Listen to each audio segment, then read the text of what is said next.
இந்திய முதல்வர்களில் முதல்வர் அவர்களே, துணை முதலமைச்சர் அவர்களே, நாடாளுமன்ற மற்றும் சட்டமன்ற உறுப்பினர்களே, நான் என்று வணங்கி மகிழும் நடுவர் அவர்களே, பெரியோர்களே, தாய்மார்களே, உங்கள் அனைவருக்கும் என்னுடைய பணிவான வணக்கத்தை தெரிவித்துக் கொள்கிறேன். திருக்குறளில் அதிக நன்மை தனி மனிதருக்கா சமுதாயத்திற்கா என்ன கேட்டா பேச்சாளர்களுக்கு எவ்வளோ கூட்டம், எவ்வளோ பேமெண்ட், எவ்வளோ கவரு. அதுலயே எனக்கு முன்னால பேசின ஐயா திருக்குறள் கதை சொல்லியே சொந்தமா வீடு கட்டியிருக்காரு. அதான் அவரே சொன்னார். ஆக தனி மனிதர்கள் தான். அதாவது வள்ளுவர் ரொம்ப தெளிவா சொல்றாரு, வையத்துள் வாழ்வாங்கு வாழ்பவன் ஒருமை. சார் ஒன்னும் இல்ல, நமக்கு ஒண்ணு தெரியணும். இன்னைக்கு முதல்வர் அவர்கள் இந்த அளவுக்கு ஒரு திருக்குறள் நெறியை ஒவ்வொரு தனி மனிதனுக்கும் போய் சேர வேண்டும் என்று சிறப்பாக நடத்தி கொண்டிருப்பதற்கு என்ன அர்த்தம் தெரியுமா? இன்னும் அது சரியா போய் சேரல. திருக்குறள் தெரியாத ஒரு சமூகம் இருக்கு, இங்கிலீஷ் மட்டுமே பேசுற ஒரு தமிழ் சமூகம் இருக்கு. முப்பால் என்னன்னு கேட்டா அறத்துப்பால், பொருட்பால், அமலாப்பால்ன்றான். அவனுக்கு இன்னும் போய் சேரல. ஒரு இன்டர்வியூக்கு போறான் சார், எம்என்சி கம்பெனிக்கு. அங்க மேனேஜர் கேட்கிறாரு, what you think about the management, நிர்வாகம் பத்தி தான் நினைக்கிறேன்னு. அதுக்கு நம்மால் சொன்னா, தமிழ் தெரிஞ்சவன், இதனால் இவர் முடிப்பார் என்றாய்ந்து அதனை அவன் கண் விடல். சரியா சொன்னான். ஆனா அவனுக்கு புரியல எச்ஆருக்கு. நான் என்ன கேட்கிறேன், நீ என்ன சொல்றேன்னா, வள்ளுவர் சொல்லியிருக்காரு சார் தான், அவர்கிட்டயே வேலைகள் போன்றான். ஆக போய் சேரல. முதல்வர்கள் மிக அற்புதமாக குறள் நெறியை மனதில் வாங்கி மக்களுக்கு தனிப்பட்ட மக்கள் இந்த நெறியை போற்ற வேண்டும் என்று இந்த விழாவை நடத்தி கொண்டிருக்கிறார். முதல்வர் அவர்கள் பெண்களுக்காக ஏராளமான திட்டங்களை கொண்டு வந்திருக்கிறார்.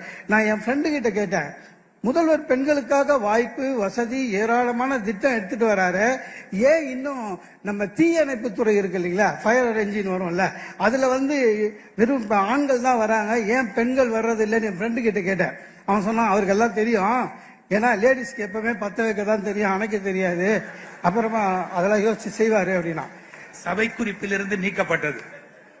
நானும் என் ஃப்ரெண்டும் பேசுறது நடுவர் அவர்கள் ஐயாட்டே கத்துக்கிட்டது, சபை குறிப்பிலிருந்து நீக்கப்பட்டது. இல்ல அப்படிதான் சார். ஒரு மனிதன் எப்படி இருக்கணும்னு வள்ளுவர் ரொம்ப தெளிவா சொல்றாரு சார். பேசணும், எப்படி பேசணும், சொல்வன்மை எப்படி பேசணும்னு சொல்லி தராரு. அப்புறம் பயனில சொல்லாமல் எப்படி பேசக்கூடாதுன்னு சொல்றாரு, அதுக்கு ஒரு அதிகாரம். நம்மால் நிறைய பேருக்கு இன்னும் பேச்சே தெரியாது சார், அர்த்தம் இல்லாம பேசுவான். சில பேர் இருக்கான், ஒவ்வொரு ஊர்லயும் ஒரு 10 பேராவது சுத்தி நிற்பான். யாரை பார்த்தாலும் இப்ப என்ன பண்ற அப்படின்வான். போன வாரம் தான் சொல்லியிருப்போம், இந்த வாரம் கேட்பான், டே வார வாரமா வேலையை மாத்துவான். என்ன ஒருத்தர் கேட்டான், இப்ப என்ன பண்றேன்னா, எனக்கு கோவத்தில் என்ன பண்ண பேசுறேன்னு. அவனுக்கு கோவம் வந்துச்சு, நம்மெல்லாம் ஊமை மாதிரியும் இவன் பேசுறவ மாதிரியும். பேசுற சரி, சோத்துக்கு என்ன பண்றேன்னா, நான் சொன்ன பேசுறேன்ல பணம் கொடுப்பாங்கன்னு. அப்ப நீ வாய வாடகை விட்டு பிழைக்கிற அப்படின்னா. ஒரு பேச்சாளரை இதை விட அவமானப்பட்ட. ஆனா இப்ப நான் தெளிவாயிட்டேன். யாராவது என்ன பண்றேன்னு கேட்டா உடனே சொல்லிடுவேன், எல்ஐசி ஏஜென்ட் ஆயிட்டேன்னு. 2 வருஷத்துக்கு நம்மள பார்க்க மாட்டானுங்க. அந்த நம்ம தெரு பக்கமே வரமாட்டான் சார். வேற வழி இல்ல. ஒரு தனி மனிதன் எப்படி இருக்கணும்னு சார் வள்ளுவர் மாதிரி தனி மனிதனுக்கு வித்தியாசமா சொல்லி கொடுத்தது யாருமே இல்ல சார். நீ குடும்பஸ்தனாவே இரு, துறவியா மாறலான்றான். எப்படா? ஒண்ணு இல்ல, கோபத்தை விட்டு விடு, நீ துறவி. நிறைய பேருடைய வாழ்க்கை கெடுறதே கோபத்தாலதான். கணவன் மனைவி உறவு பிரிவதே கோபத்தாலதான். சில பேருக்கு பேப்பர் படிச்சாலே கோபம் வருது சார். பாத்துக்கிறீங்களா? சாதாரண நியூஸ் படிக்கலாம் அப்படி இல்லைங்க, பேப்பர்ல போட்டுக்குது. ஒரு ஆள் என்ன பண்ணிக்கிறான், 8 பெண்களை ஏமாத்தி கல்யாணம் பண்ணிக்கலாம். 9வது பண்ணும்போது போலீஸ் பிடிச்சிருச்சு. பேப்பர்ல போட்டுது, இவன் பாவி பாவி, இவனெல்லாம் என்கவுண்டர் பண்ணுவான். இவனுக்கு கோவம் ஏன்? அதுக்கு நம்ம பேப்பர், தமிழ் பேப்பர் எப்படி போடுவாங்க, அந்த 8 பேர் கல்யாணம் பண்ணவன ஒரு போக்கிரி அது மாதிரிலாம் போட மாட்டாங்க. காதல் மன்னன் கைது அப்படின்னு போடுவாங்க. அது படிக்கும் போது நம்மளுக்கு கூச்சமா இருக்கும், நம்மளாம் வேஸ்ட் இல்ல, காதல் மன்னன் கைது. இவன் அதுக்கு கோவப்படுறான். வள்ளுவர் சொல்றாரு, சின்னத்தை தவிர கொஞ்சம் யோசி.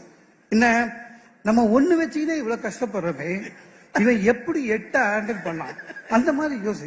கோபம் கூடாது. அப்படியே சார் ஒண்ணும் இல்லை. ஒரு ஒரு ஒரு 133 அதிகாரம் வார்த்தைகளிலேயே சிக்கனம் சொன்னவன் வள்ளுவன். ஆனா நட்புக்காக 5 அதிகாரம் எழுதியிருக்கான். அப்ப எவ்வளவு இம்பார்ட்டன்ஸ் பாருங்க.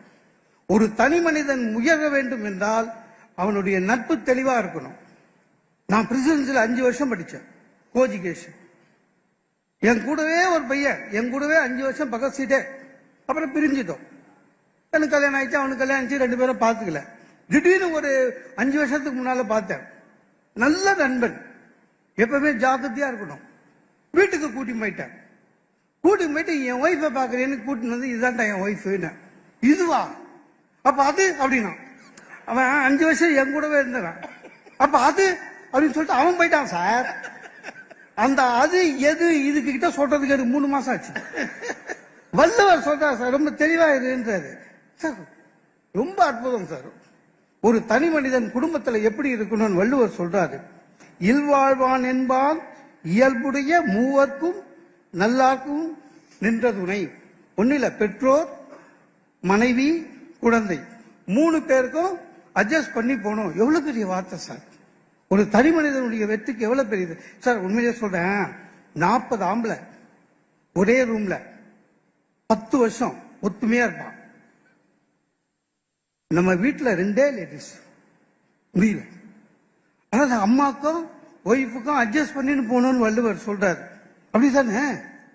என் வீட்டுல ஒரு வேலைக்காரமா வந்ததுன்னா 1 வாரத்துக்கு மேல நிக்காது. ஏன்னா அந்த அம்மா கிட்ட நெருக்கமா பேசினா என் ஒய்ஃப் அந்த அம்மாவை டிஸ்மிஸ் பண்ணும். என் ஒய்ஃபு கிட்ட நெருக்கமா பேசினா எங்க அம்மா டிஸ்மிஸ் பண்ணுவாங்க. 1 மாசத்துக்கு முன்னால ஒரு அம்மா வந்தது வேலைக்கு, மத்தியானமே டிஸ்மிஸ் பண்ணிட்டா என் ஒய்ஃபு. என்னம்மா மத்தியானமே டிஸ்மிஸ் பண்ணிட்டேன்னு? நான் நினைக்கிறேங்க உங்க அம்மாவோட ஸ்லீப்பர்ஸ் இல்ல அது அப்படின்னா. இல்ல அப்படிதான் எல்லாமே அட்ஜஸ்ட் பண்ணிட்டு போனோம். ஒய்ஃபு, அம்மா சார். அப்படி இருக்காது மோகன சுந்தரம். அவங்க உங்களோட பேசியிருப்பாங்க.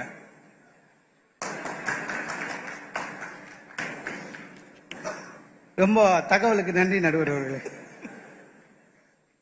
இல்ல அப்படிதான் சரி. ஒய்ஃபையும் அம்மாவும் வச்சிருக்கிற குடும்பத்துல ஹஸ்பண்ட் அண்ட் ஒய்ஃபுக்கு சண்டை வந்தா எல்லா ஒய்ஃபும் கேட்கிற ஒரே கேள்வி என்ன தெரியுமா? உங்களுக்கு நான் முக்கியமா உங்க அம்மா முக்கியமா? சில பேர் உணர்ச்சி வசப்பட்டு அம்மானுவான். அடுத்த நாள் அம்மாக்கும் சோறு இல்லை, இவனுக்கும் சோறு இல்லை. அப்படி சொல்லக்கூடாது. விடுமா, இன்னும் கொஞ்ச நாள் அட்ஜஸ்ட் பண்ணிக்கோ. அந்த கொஞ்ச நாள் யாருக்குன்னு சொல்லக்கூடாது. அட்ஜஸ்ட் பண்ணி எல்லாமே சார்.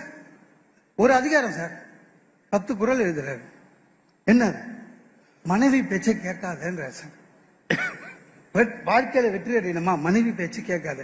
என்னுடைய வாழ்க்கை வெற்றியே அதான், கேட்கறதே இல்லை. ஏன்னா அவங்க வேற, அவங்களுக்கு எது எடுத்தாலும் எடுத்த பொருளை திருப்பி அங்கேயே வைக்கணும். அவங்க ரொம்ப சுத்தமா வச்சிருப்பாங்க வீட்டுல. நமக்கு அது கிடையவே கிடையாது. ரெஃபரன்ஸுக்கு 4 புக்கு எடுத்தா கூட ஒவ்வொன்னா படிங்க, 8 இடத்துல வைங்க, 8 இடத்துல வைங்க, 8 இடத்துல வைங்கன்னு. ஒரு நாள் ரொம்ப உச்சக்கட்ட கோவம். டக்குன்னு சொன்னேன், உன்னை கூட தான் 20 வருஷம் முன்னால ராயபுரத்துல இருந்து எடுத்துன்னு வந்தேன், எடுத்து போய் வச்சிருவான்னு. அதோட அடங்குச்சு. இது எனக்கு வள்ளுவர் சொல்லி கொடுத்த பாடம். ஒன்றும் பண்ண முடியாது. எல்லாமே உட்பகை பத்தி சொல்றான் சார். தனி மனிதனுடைய வெற்றிக்கு உட்பகை பத்தி சொல்றான். கேர்ஃபுல்லா இரு. கூடவே தான் இருப்பான், உனக்கு எதிரியா இருப்பான். இதை விட பெரிய விஷயம் என்ன சார்? கூடவே இருப்பான், உனக்கு எதிரியா இருப்பான். இப்போ நம்ம கூடவே தான் இருக்கான். நம்மளை பத்தி மொட்டை பரிசு எழுதுதான் அவன் தான் இல்ல. சொந்தக்காரங்க பாருங்க, நீங்க நல்லா இருந்தீங்கன்னா உங்களை பார்த்து பொறாமப்படுவாங்க. நம்ம கெட்டு நாசமா போயிட்டா பரிகாசம் பண்ணுவாங்க. ஆக தனி மனிதன் ஒண்ணும் இல்லைங்க. மகாத்மா காந்தி ஒரு சாதாரண மனிதனாக இருக்கும்போது டால்ஸ்டாய்ஸுடைய எழுத்து அவருக்கு பிடிக்கும். டால்ஸ்டாய்ஸ்க்கு மகாத்மா காந்தி எழுதுறாரு, உங்களுடைய சத்தியாகிரக புத்தகம் படித்தேன், ரொம்ப நல்லா இருந்ததுன்னு. டால்ஸ்டாய்ஸ் பதில் எழுதுகிறாரு, அதுவே நான் காப்பி அடிச்சது.